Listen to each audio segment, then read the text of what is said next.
Dear everyone, welcome to our webinar trilogy. Today is the last part of this trilogy. European University for Everyone. Reflections on diversity and gender equality in the ENHANCE Alliance. In our events, we discuss and reflect on diversity and gender equality. My name is Melih Özkardeş. I'm the Ombudsman for Diversity and Gender Equality at the European Universities of Technology Alliance, called ENHANCE. The topic is not only relevant for our alliance, as you might know. Diversity and gender equality are very important topics on the agenda of European universities. The ENHANCE Alliance recently published its first annual report on diversity and gender equality, also on that topic. I'm just sharing the link in the chat and also invite you to have a look on that report after the event when you have time. In 3 lunch break events, we take a deep dive into this report and reflect on how we can become a European university for everyone. We focus on different topics, on 3 topics to be concrete. How to mainstream diversity and gender equality was the first topic we discussed 2 weeks ago. And last week we discussed about how to empower underrepresented groups. And today's topic is how to train staff and students about diversity and gender issues. The webinars are public for everyone. And of course, you are welcome to ask questions or to make any comments in the chat during the event. And please stay muted all the time. We will record this event for documentary reasons. And if you maybe missed the last 2 events, no worries. We will publish our edited recordings in April, I will expect, in our YouTube channel of ENHANCE. And please use Speaker's View for the best event experience. Okay, let's come to today's topic, which is how to train students and staff about diversity and gender issues. We will talk about training courses, massive open online courses known as MOOCs for students and staff. And to make it clear already now, when we talk about staff, we mean practically all kinds of staff in our universities. Of course, administrative staff, teaching staff, or academic research, academic staff in the research field. And also we include managers and leaders in our universities, decision makers. So the target group is big one. But I'm not alone today, of course. I have invited 4 guests from the member universities of ENHANCE. And that's why I warmly welcome Valeria, Catherine, Amparo, and Silvia to today's discussion. First, we will get to know them one by one. Let me please start with Valeria. Valeria is a MOOC expert, and she is also project manager and instructional designer at Politecnico di Milano in Italy, which is one of our member universities in ENHANCE. Welcome, Valeria.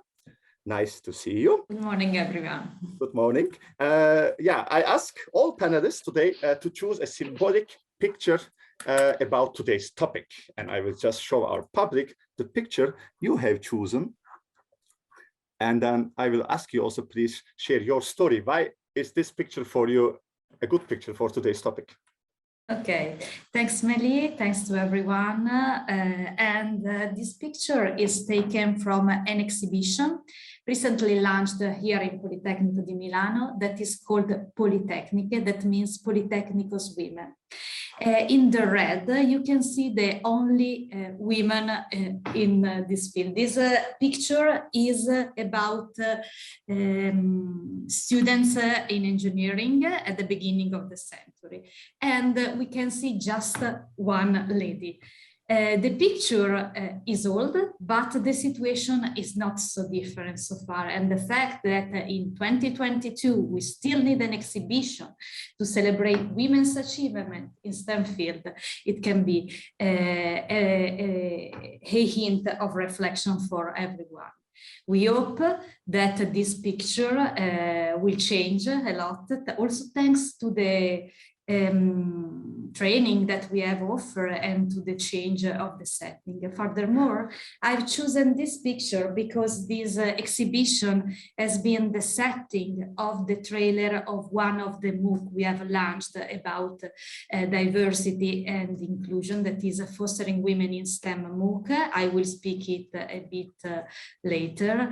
And we have decided to record the trailer of the MOOC during this exhibition because it's relevant to show that the situation is different from the beginning of the century, but not so different. So there is a long path toward a more inclusive environment in women, for women, but in general in terms of diversity. And we will speak a little bit about the activities we are doing in order to create a more inclusive environment for everyone. Yeah. Thank you, Valeria. Before I go to our next panel, just one question. Probably they did not even have any concept of offering trainings or courses in this time, no? When you, or no? Probably not, no? I did not get, I missed you a moment, sorry. Can you repeat? I was just wondering, I was just curious if they had any concept of training about gender issues back then, 100 years ago. Probably no. I don't know, I'm not an expert, but I think that it was, maybe Silvia knows better than me the context, but I think that... I can say no. No, probably not. Okay, we will come to that. Let me also please introduce you our second panelist, Katrin Philipp. Katrin is a strategy advisor and coordinator for diversity and gender equality and at the Technical University of Berlin. Hello, Katrin. Also nice to see you here. You were already our guest in one of the previous webinars. Now today I'm happy to have you here again. And I will, of course, share your picture with the public. Excellent, thank you. Hi to everyone. I picked the picture because I think it's good picture of the process of how to make unconscious biases more conscious or conscious. Because I like to think about the roots of discrimination and how can we change the systems that we have built. And in my point of view, it's really the root is our mind and how it works and how we actually develop biases and how do we make them conscious, because a lot of us or most humans act out of biases and unconscious beliefs. And how can we transform that and how can trainings have an effect in that? That's why I picked this picture. And in my point of view, it's the task is to observe oneself, but also the environment and everyone else, and then really pause and take the time to really observe yourself. What is coming up in your mind when you see situations, when you see other people, when you meet people the first time? Just take the time, the pause to see what your mind brings up, because we usually don't do that much to really see what our mind processes unconsciously. It's also hard and sometimes also really not so comfortable. But then you really get the chance to reflect on it. What do you observe? How do you feel about it? What does come up in your mind? And then you can try to act differently. Maybe if you observe some discriminatory behavior or mind patterns or some kind of attitudes, and then we can transform, because I think all the systems we have built, the structures, are really a translation of what we all carry in our minds. And that's why, that's the explanation why I picked the picture. Wow, I'm impressed. To be honest, when you sent this to me, I did not really connect it to this topic yet, of course, but when you explain now, I'm really, that's it actually. Basically, what you just tell us is somehow the 5 steps of learning. It's almost a training itself. I mean, in this picture, you can design a whole training offer, I would say. But I'm sure we will come to all these training offers of anti-bias or implicit bias. And so thanks for this. It's a very valuable contribution. All right. Thank you. Yeah, let me just continue, please. My next speaker is Amparo. Amparo is Director of the Department of Hydraulic and Environmental Engineering at the Polytechnic University of Valencia, also one of our enhanced partners. You might ask maybe yourself now, Director of an engineering-related department, why do we have her here? But she's also the Vice President of the International Association of that engineering department, Hydro Environment Engineering and Research. And what I want to point out is she's also leading a task force on strengthening diversity and gender equality in this field, in this sector. And I think this sector is one of so many sectors we have, of course, in STEM fields, in engineering fields especially. And yeah, she's today here as a truly female leader. And hello, Amparo, welcome. Also nice to see you here, nice to have you here. Your experiences will be a big topic, I think. But let's start with the picture you sent us to share on today's topic, training and so on. Hello. Let me see. Hi. Okay. Hello, everyone. I'm happy to be with you. And well, I am a director of environmental and engineering department, but I am also a technician. In fact, this is what I am. I am a technician. So when you ask me to send me a picture, I send you this one, which I prepared for the Day of Girl and Woman in Science, because it motivates me very much to tell all the students in my STEM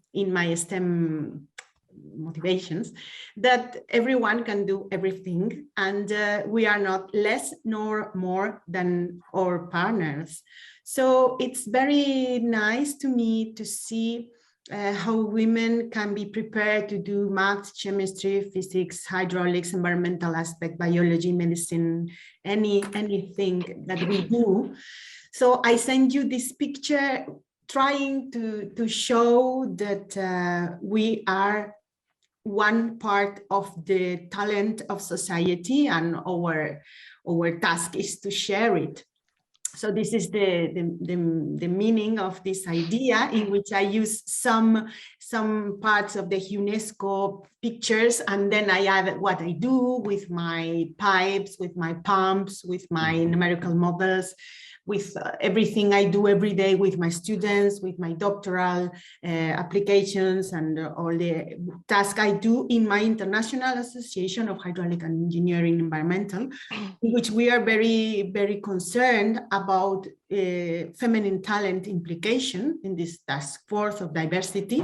And I am trying to do my best always in this field.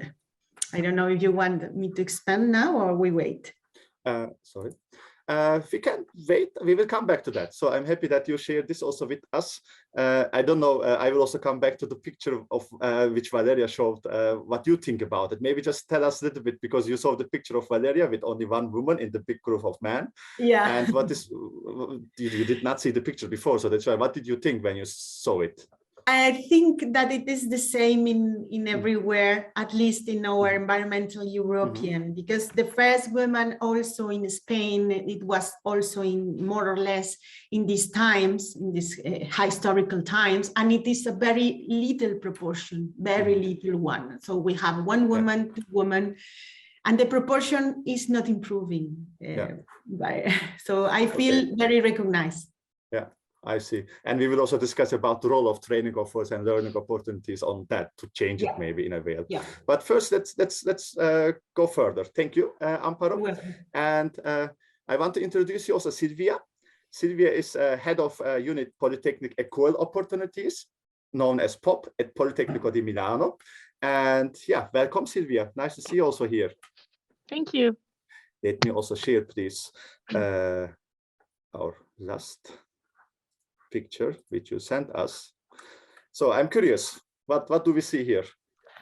Thank you, Mary, for this invitation. I'm happy because coming last in the list of pictures that you are presenting, I see that we all tackle the issue from different point of views. So apparently in my picture, you see a lot of women, a lot of girls. These are girls from Politecnico di Milano that are actually receiving a training on empowerment. This is something that we are doing now. We will talk about it later. But I chose it for two reasons, mainly. One is because I think we need to reflect when talking about training on diversity and inclusion about the targets that we want to address with this kind of trainings, or at least this was something that we had to take into account at Politecnico when we started designing some options of training. And the second one is because the girls themselves, when we started offering a specific training option to them, came up to me directly and said, you know, we should not be the only ones that receive training on gender issues. So I accepted their, you know, their suggestion. We took it into account very deeply. This is just to introduce one other aspect of the thing that we will be talking today. So who do we propose our trainings to? Mm-hmm. How do we propose it? And how effective they are. This is why I chose this picture that apparently shows lots of women. These are all engineers of Politecnico di Milano, but I have to go back to Valeria's picture saying that we are still dealing with the same numerical problems in engineering, or some engineerings at least. Mm-hmm. Well, we must say that the picture I've shown is the beginning of the century, so maybe the next picture will be a little bit different, but not so different, because if you are here today, it's because we still have a problem of underrepresentation.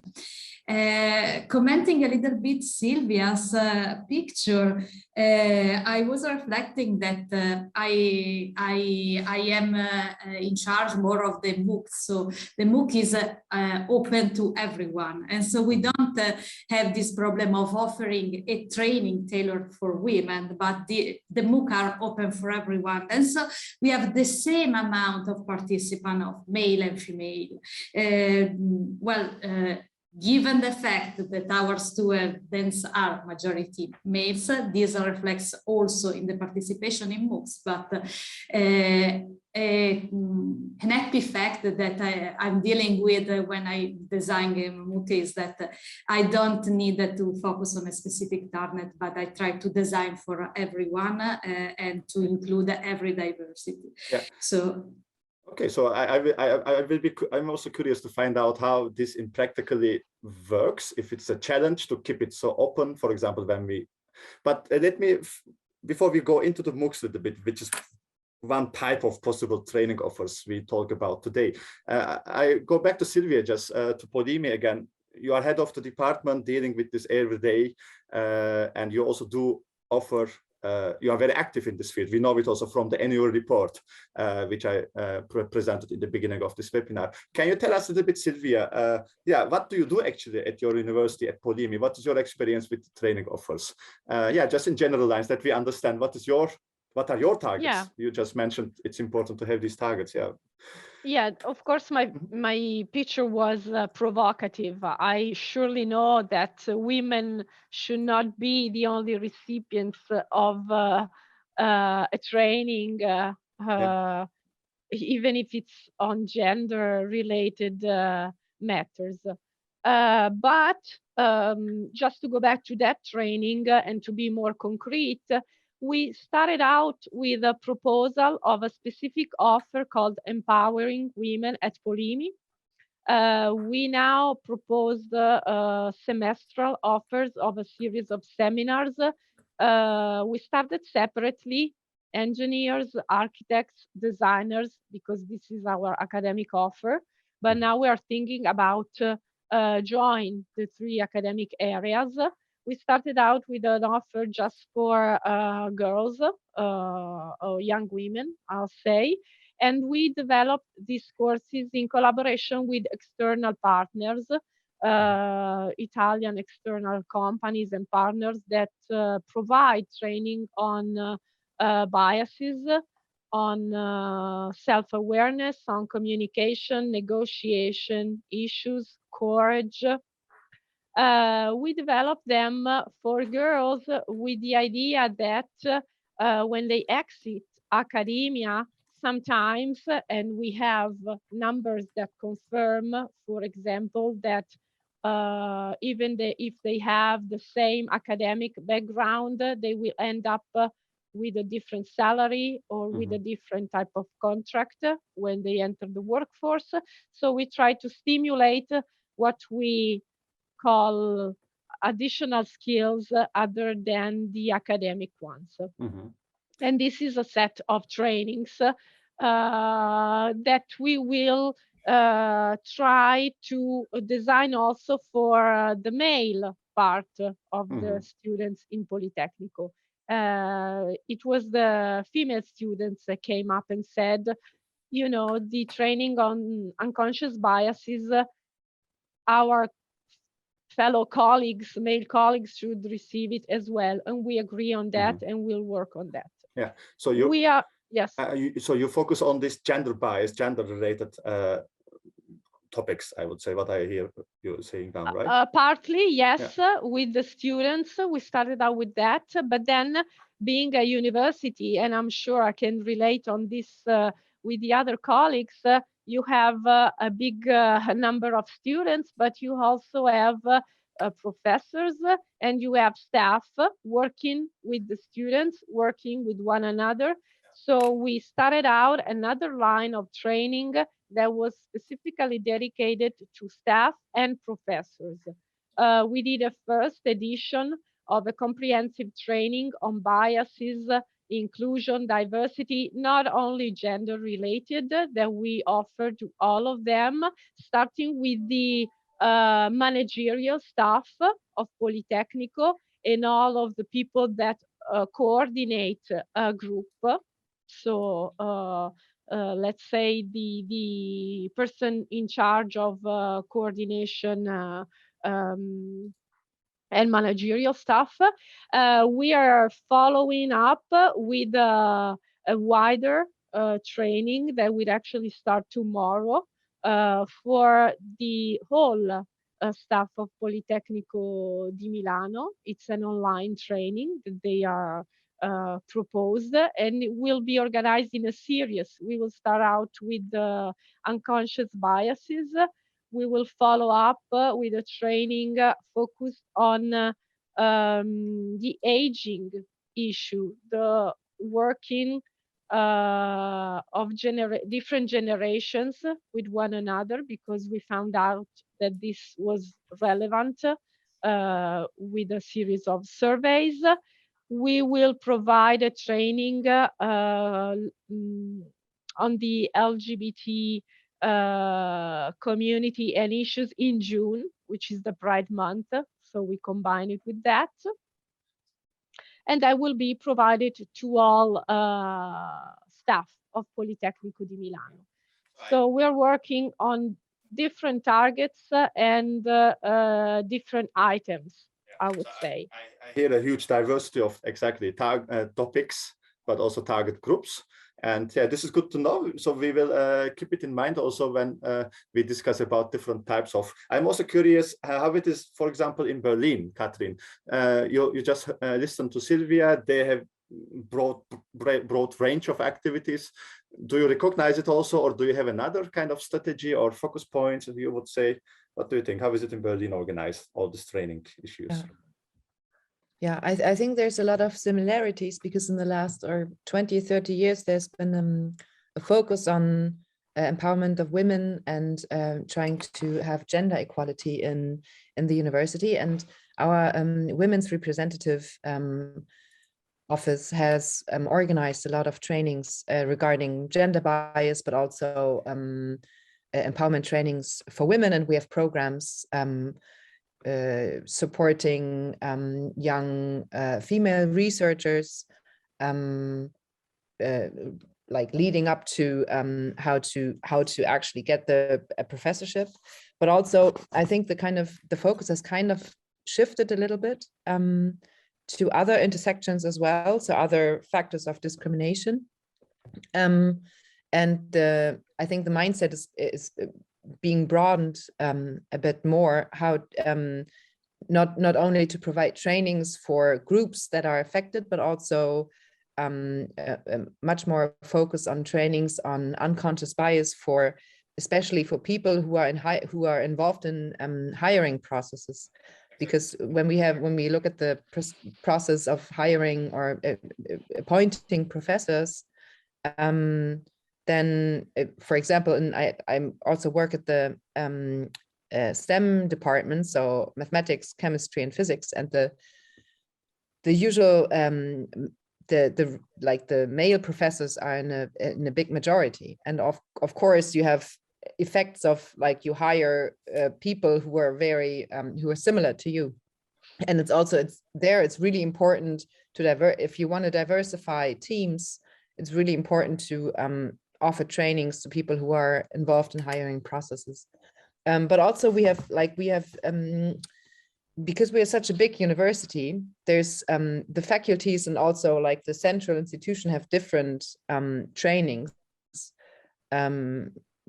targeting different groups. For example, in my department, we also look at we talk to the students and to their equality groups. They have working groups, and then we ask them what do they actually need, because it doesn't make sense if I think everyone needs a certain training, but then it's really not their need. And this is really interesting and important as well to have a look at what the institution needs. Like I understood, like Sylvia also said, they had surveys. We do that too.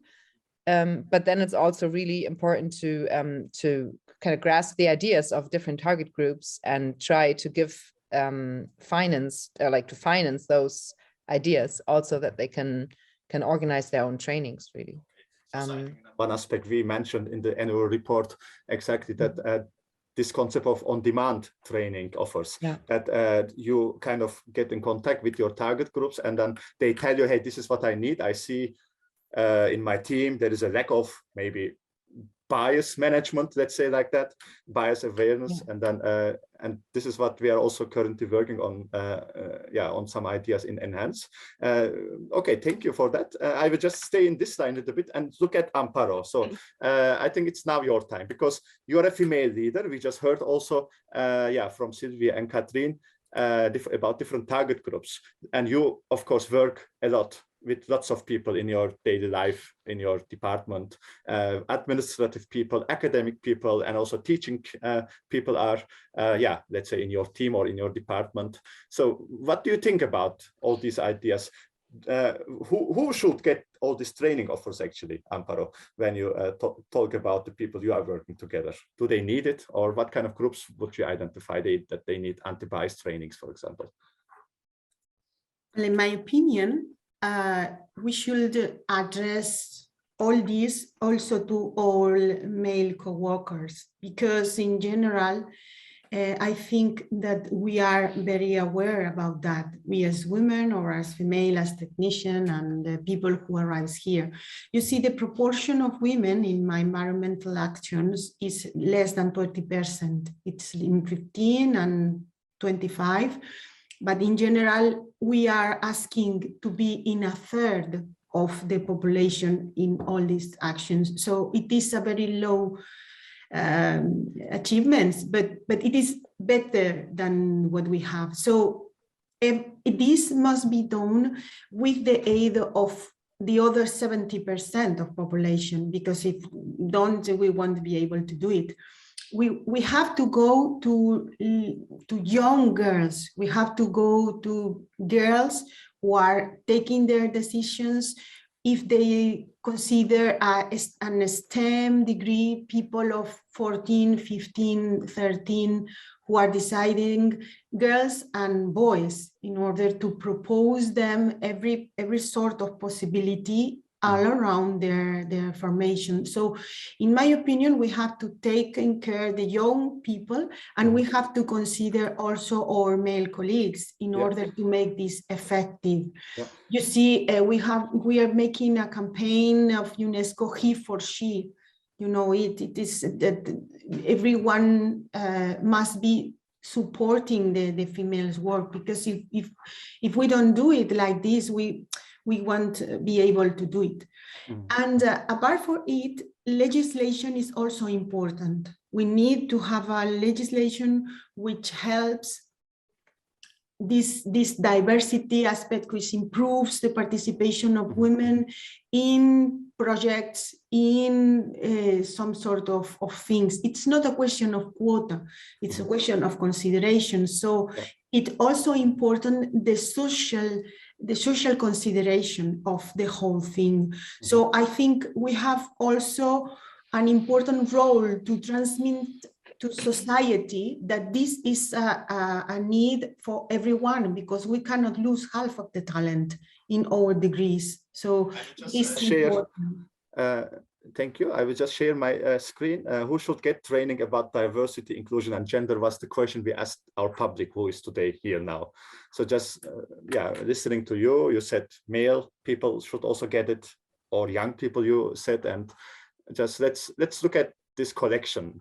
And then, please tell us what you think when you see it. I see our public thinks leaders, heads of departments, or professors have been named, students, staff, everybody. So actually I see a broad range of basically different types of people, and basically I think they say everyone should get this opportunity to get some training about our fields. What do you think about that? I think that it is important that the biggest is everybody. I mean, we have to be a reflect of all this. Of course, the staff, of course, the mentors, of the teachers, professors, but it is a transversal question. So it's important to penetrate into the university that this is a part of our strategic plan as university. We have to consider getting a gender diversity, getting gender equity as a must in everything we do. So we have to show our students that you can be a chief in a workshop, or you can be a director, or you can be the main head of anything, indistinctly if you're a man or a woman. You don't have to have a man who's your boss, or you don't have to be the secretary. I mean, you are the man. So I think this is a transversal thing, yes. And we as professors, when we are speaking, we have to give it normally. It is normal that you are the head. It is normal that you are the one who is promoting projects. It's normal that you are the main researcher. It is absolutely normal. There is no abnormality on that. And do you think, it's a question to you, but also please others can react to this, because I think it's a controversial maybe. Do you think that we have to make this kind of training offers for everyone kind of obligatory? When you make something obligatory, compulsory, then you get some reaction. So I think we should be subtle. We should be trying to showing the need to do so. So I don't think it is. I am this 22 proportion who thinks no. But you say no. I mean, we have full-time 22%. So it was actually all the time until today morning. It was more yes, and no one said no. I mean, some people said today morning, just before coming to the webinar, said no. So now this is what we have. What our public now thinks. So the majority is for yes. So I'm curious, what do the others think?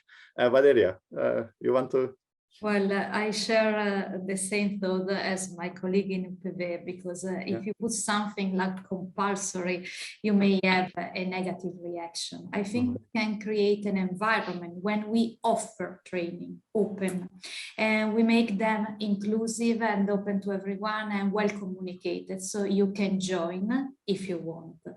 But if you make them compulsory, that is, I think that they ask sometimes.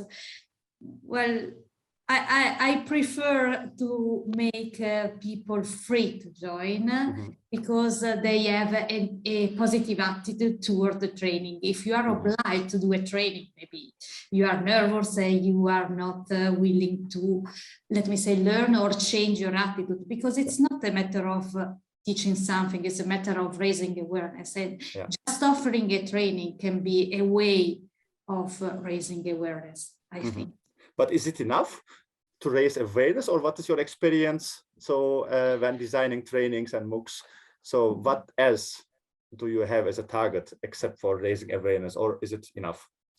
Well, someone asked me how you teach diversity and inclusion. Well, I really think it's not possible to teach, but our MOOC, we offer basically two MOOCs integrated with the strategy that Silvia mentioned. That is a MOOC about diversity focused on LGBT issues, especially because we have, you know, diversity is an umbrella term, and we have decided to design and focus on a specific aspect. And another MOOC that is related to women in STEM. And we offer two different things. In the MOOC about diversity, we offer a learning path in order to raise awareness of the unconscious bias you have in respect to the LGBT issues, and on the women empowerment, and to offer women empowerment. And in the other training, in the other MOOC, we offer also practical tools and means to develop gender balanced educational content. So we try to create awareness on diversity, but also to provide some practical tools to design gender balanced content.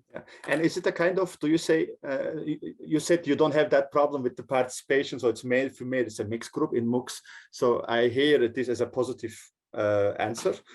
But do you think MOOCs are kind of game changer in this whole training strategy? To make people more aware, and even maybe more to change their behaviors, to be more inclusive and more diversity aware? Do you think that MOOCs can help better than classical training offers? Well, they can help because the picture is complicated, and every drop can help, and every effort can help.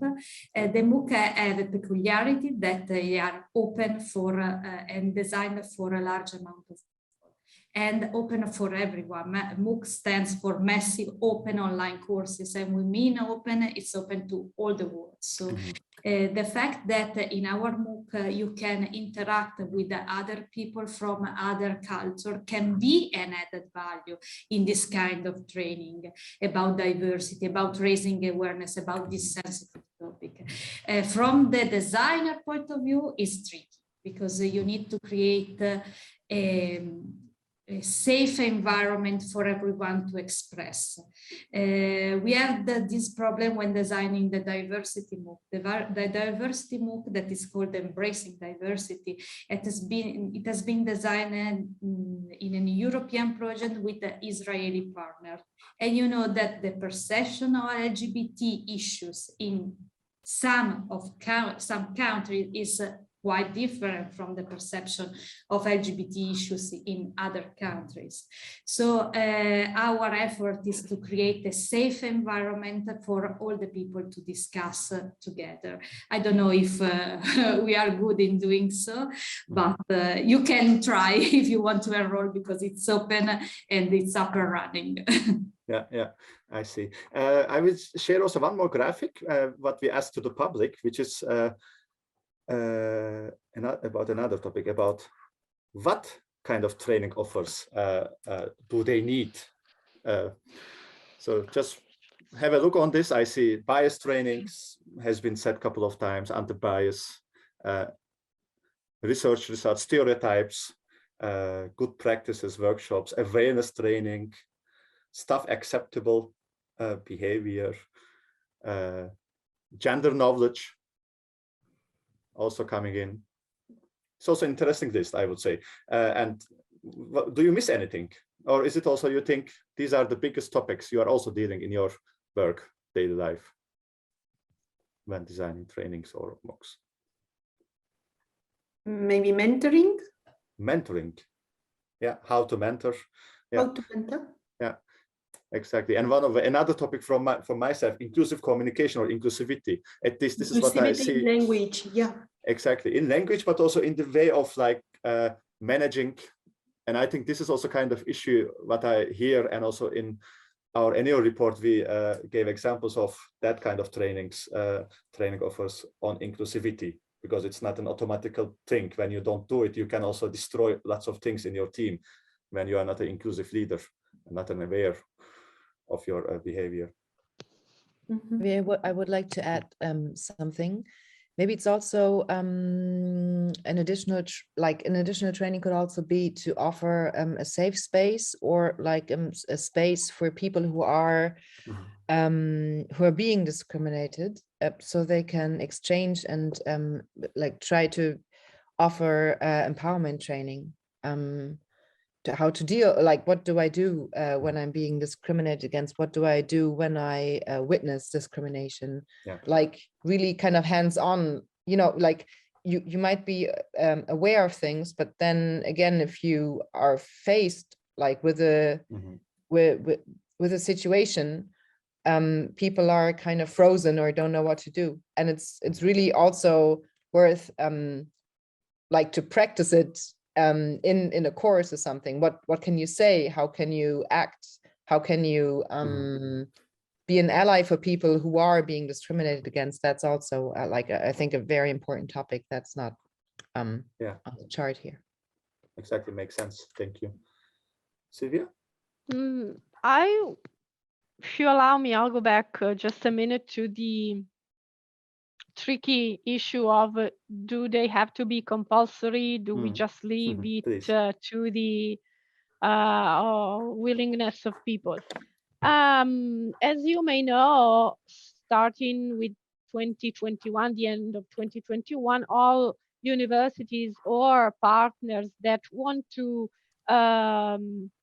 propose a project within Horizon Europe have to have within their institution a document called Gender Equality Plan. So it's an obligatory, mandatory document that we, I think, either ended up with already or working on it.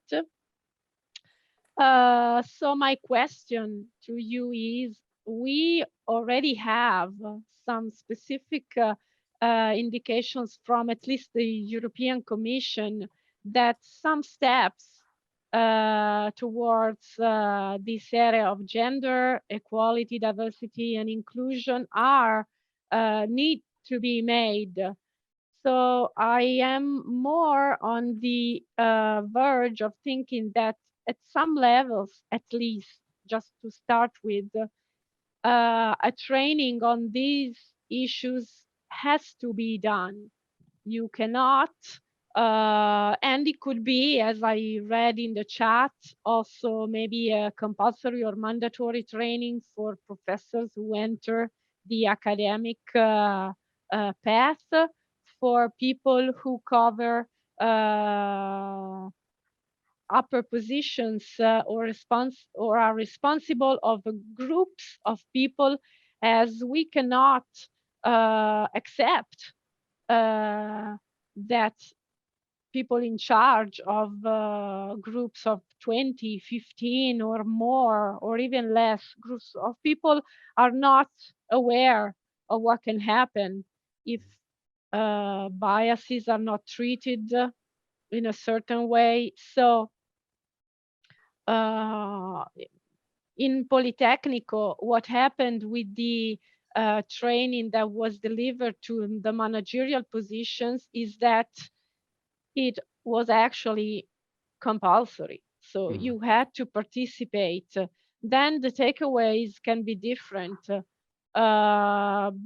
But you'll go back, you'll go home, you'll go back to your research group or working group and reflect on what you have heard. We had exercises, hands-on training. I think it was a relevant occasion.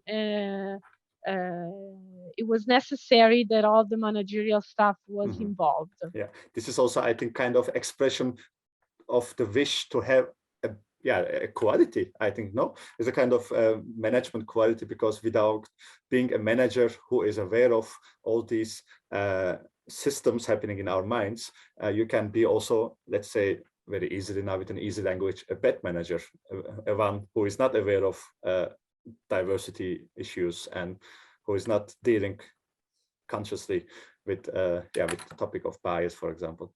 I think this is also kind of what I also see in other universities of our alliance. At some levels, it's a kind of compulsory, or it is really pushed or offered very strongly. Yeah, exactly.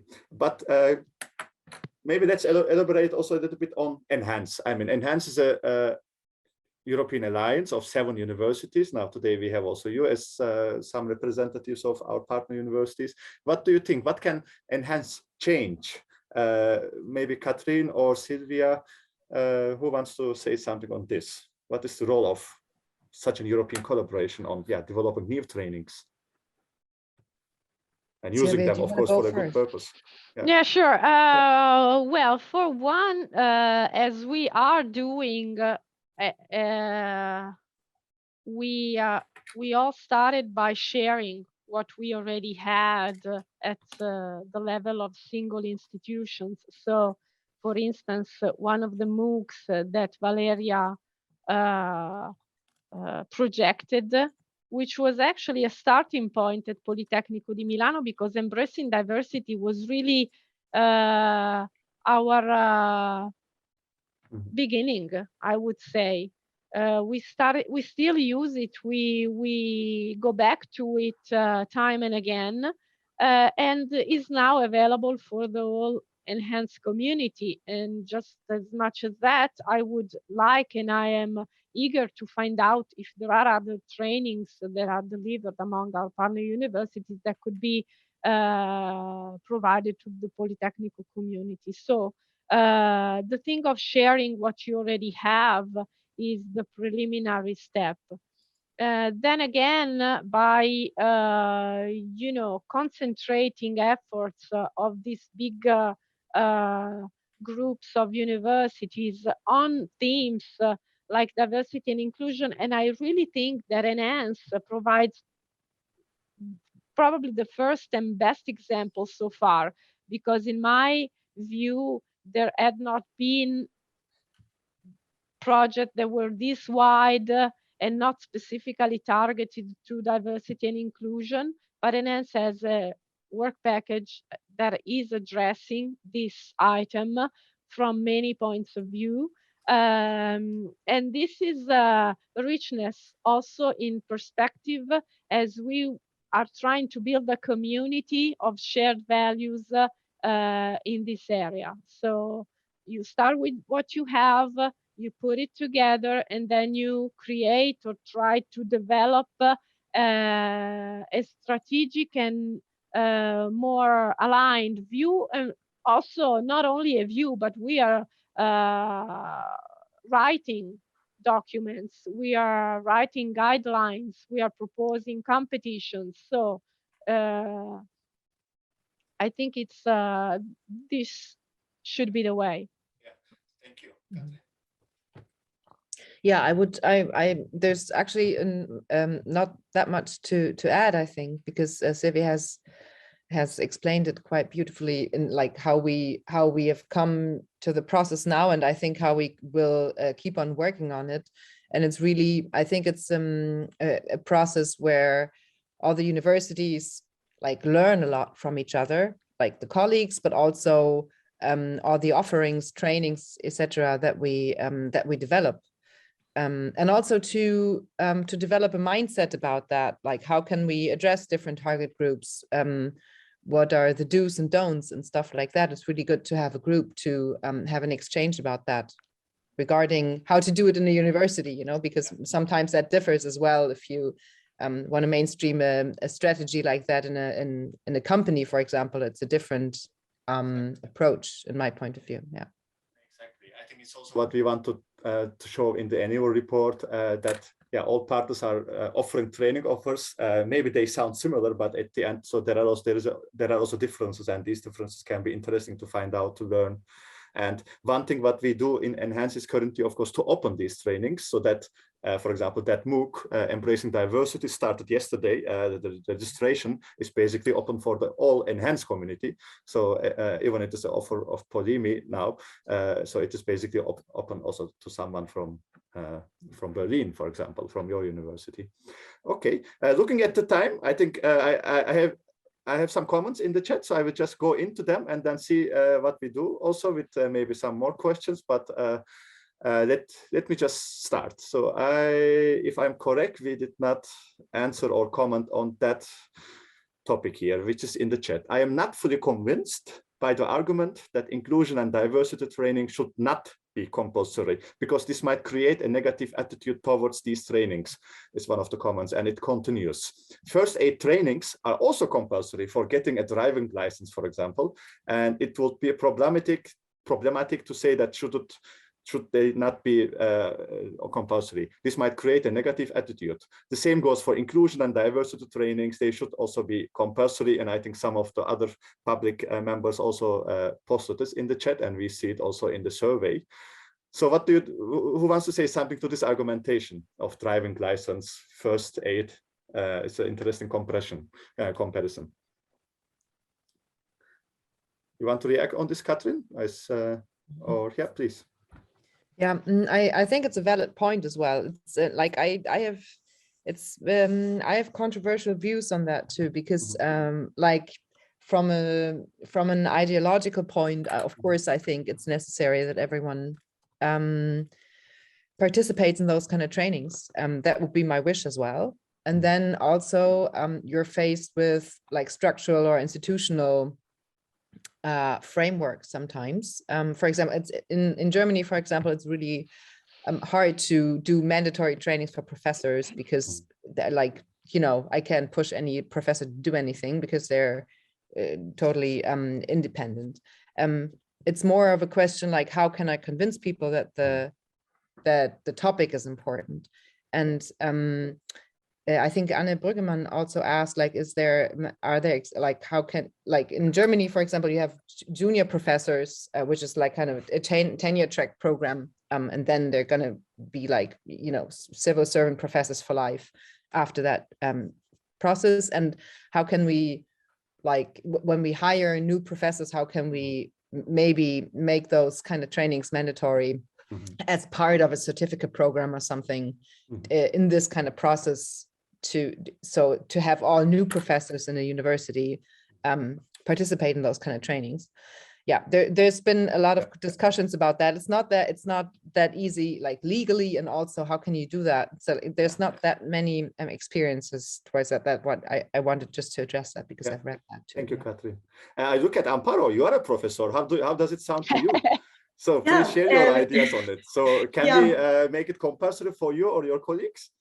If it is a part of when we have young professors, we have some sort of training included, communication skills and all these things.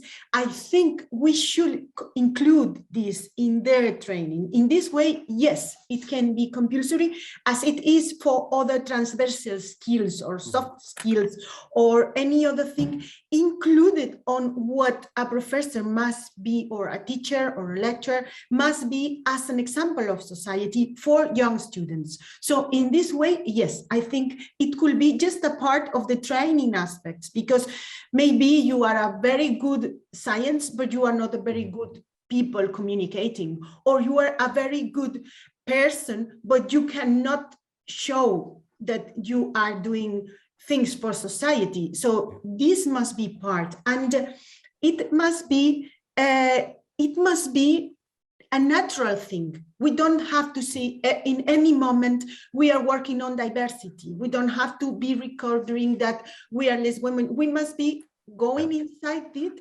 and go. I insist with young people. When one is 20, all their things are more or less decided. We must teach teachers of young people. This is my opinion. Thank you. I like it a lot also that you also focus again on this, that it must be normal, that it must be just a normal thing on having this awareness, having this skill actually to deal with. Yes, please, Catherine. And after this, I will. I think a little bit close down. Just a quick add-on. It's also like when I talk to students or pupils, like in secondary schools, they're very aware of those kind of topics, and I also hope that it's kind of that the pressure or that it's going to be normal to think about those kind of things differently, and that it's going to be just a natural process that that diversity and inclusion are addressed, because at some stage they're going to be leaders as well, or in positions of power and stuff like that. And I think also we can't really go back in that kind of development, or at least we should try not to. Exactly. Yeah, we don't want to repeat the picture of Valeria, right? On that, and that it really develops and also in the mindsets. Yeah, that's why, I mean, this normality that we all want or aim for had some pushing, before. It's not that we are having new generations that are maybe we think that they don't need. I see the students of Politecnico, both male and female, and I really look at them and I ask myself, do I really need to propose them these topics? Because I see that the mindset is really different. But the mindset is really different because there have been 20 years of underneath struggling. So yes, we have come to a point where this is already or will be in a short time normality, but not so sure that we can lower our guard so early right now on all items and topics. So it needs and takes reflection. This and it's continuously changing. And I agree on that. But I just wanted to underline that the picture that Valeria showed is not 1,000 years ago. It's like beginning of the past century. We've done a lot, but exactly, and we are still working on this. Also on this new perspective, which did not exist in back then. So we are doing this now on a European level. Looking at the time, we promised our audience, of course, to come to an end at 12 o'clock. I will try it. Please, let's make a very one-sentence final statement round with the panelists. So, Amparo, I see you now in my screen as next. A short final statement would be lovely to hear also from you, please. And then Catherine is the next on my screen.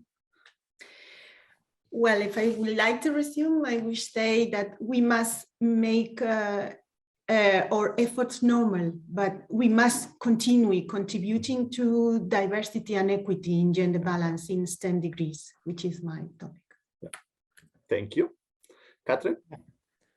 I think it's really important to start with oneself and to reflect and to be a good example in how to modulate your own unconscious biases and talk about it, what's in you and how can you translate it in the structures.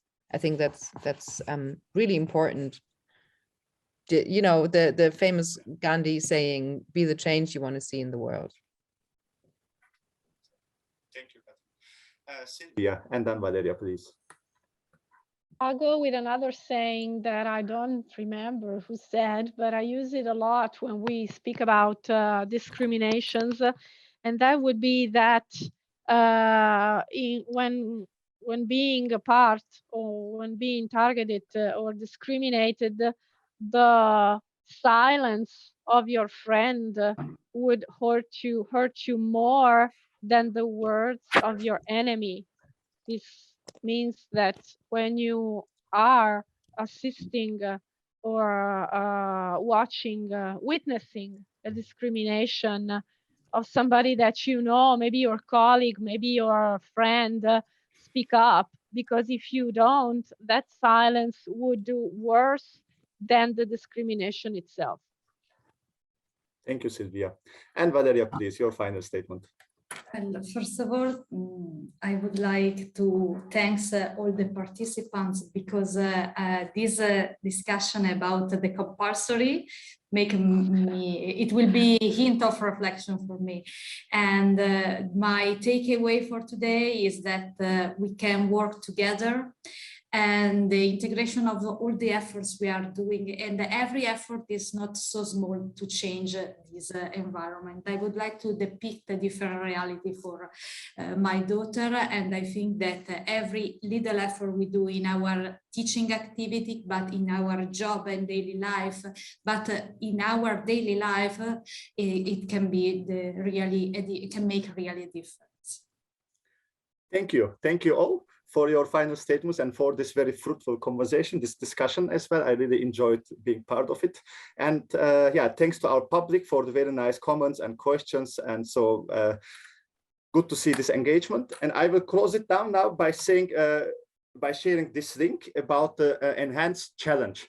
This is relevant for all or for all people coming from the Enhance universities and listening us now. If you are maybe inspired or in your reflection process after this webinar, you have an idea too, that you want to make the change, that you want to be the change, like one of the speakers said. So look at this page and read the challenge, what it's all about, because we are looking for good ideas to become more inclusive in our alliance. And of course, we heard today, I think very nicely, that trainings and MOOCs can also be a part of this positive change, among other ideas, of course. That's why my invitation to as last in this webinar. I thank you a lot. I thanks to our panelists. Grazie, muchas gracias, and dankeschön. And I wish you a nice day and inspiring day for the rest of the week also. Thank you. And bye-bye. Have a nice day, everyone. Thank you to everyone. Thank you. Thank you. Bye-bye. Bye.